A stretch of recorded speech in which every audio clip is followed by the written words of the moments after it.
رات کے وقت قبر میں عبادت کر رہے ہیں، کب وہی علی بن محمد ہے، سنیں گے نا حضرات؟ کیا وہ جو قبر میں عبادت کر رہے ہیں وہ علی بن محمد ہے؟ اس نے کہا ہم تو دن میں قبر کے پاس نہیں جاتے، یہ رات میں قبر میں عبادت کرتے ہیں۔ ایک مرتبہ آگے بڑھا، آنے کے بعد امام سے آواز دے کے پوچھا انت علی بن محمد، کیا آپ علی بن محمد ہے؟ امام نے کہا میرا ہی نام ہادی ہے۔ ایک مرتبہ کہا آپ کو متوکل نے دربار میں بلایا، اب میں اپنے انداز سے پیش کروں گا، امام کیسے چلے ہوں گے؟ اس نے ایک مرتبہ امام سے کہا آئیے میرے ساتھ چلیں۔ امام نے فوراً قبر سے قدم باہر نکالا، ابا قبا پہن رکھی تھی، ولایت کی قبا اوڑھ رکھی ہوگی، امامت کی ابا لے رکھی ہوگی، سر پہ عصمت کا تاج ہوگا، ہاتھ میں تولا کی تسبیح ہوگی، تورا کا ڈنڈا ہوگا۔ اب امام علیہ السلام چلنے لگے، اس نے کہا میں آپ کو راستہ دکھاؤں؟ امام نے کہا ہادی تیرا نام ہے یا میرا نام؟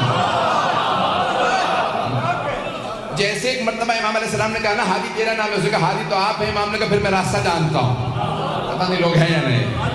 ایک مرتبہ امام نے فرمایا کہا میں پھر راستہ جانتا ہوں، دکھانے کی ضرورت نہیں، جو دنیا کو راستے دکھانے آیا ہو وہ ہادی ہوتا ہے، اور جو خود راستے سیکھنے کا محتاج ہو وہ ہادی نہیں ہوتا۔ امام ایک مرتبہ چلے اور اپنے ہی انداز سے چلتے ہوئے دربار پہنچے۔ جیسے ہی دربار متوکل کے آئے تو متوکل نے کہا تھا سب سے کوئی احتراماً کھڑا نہ ہو۔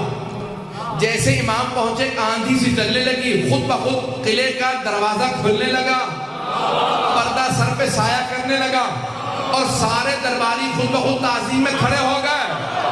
خود متوکل اپنے تخت پہ کھڑا ہو کے کہہ رہا تھا فرزند رسول تشریف لائیے، یہ آپ ہی کا حق ہے۔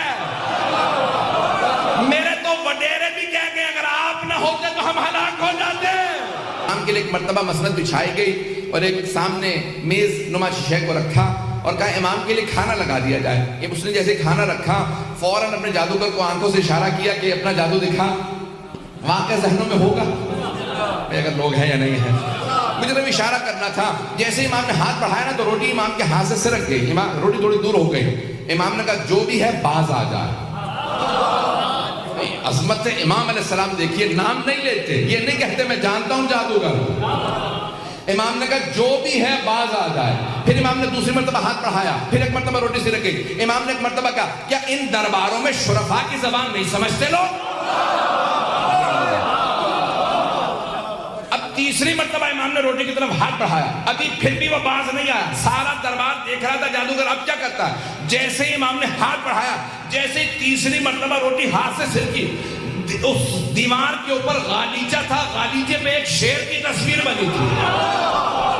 لیکن جادوگر کو جواب دینا تھا، پتہ نہیں لوگ پہنچ رہے نہیں پہنچ رہے۔ جادوگر کو جواب دینا مقصود تھا، اسے بتانا تھا تو جادوگر ہے، ہم صاحب اعجاز ہیں۔ امام نے ایک مرتبہ وہ جو دیوار کے اوپر غالیچہ تھا، غالیچے کو دیکھا جس پہ اسد کی شیر کی تصویر بنی تھی۔ عربی زبان میں شیر کو اسد کہتے ہیں۔ امام نے شیر کو دیکھ کے عربی میں کہا ایھا الاسد، او شیر تو دیکھ رہا تیرے ایمان کی توہین ہو رہی ہے۔ ایک مرتبہ سارا بندہ پریشان ہونے لگا، لگ یہ رہا تھا کہ غالیچے پہ جو شیر کیا عکس بنا ہے وہ عکس نہیں رہا، شیر بن رہا ہے۔ وہ شیر بن کے آگے بڑھا، نہ اس نے امام سے پوچھا کہ کسے کھاؤں۔ ایک مرتبہ جادوگر کی طرف بڑھا، اسے بغیر خون کا قطرہ گرائے پورا نکل گیا، اور پورا نکلنے کے بعد امام کے سامنے آگے کھڑا ہوا اور ایک مرتبہ فصیح عربی زبان میں کہا فرزند رسول اگر آپ اجازت دیں متوکل کو کھا لو۔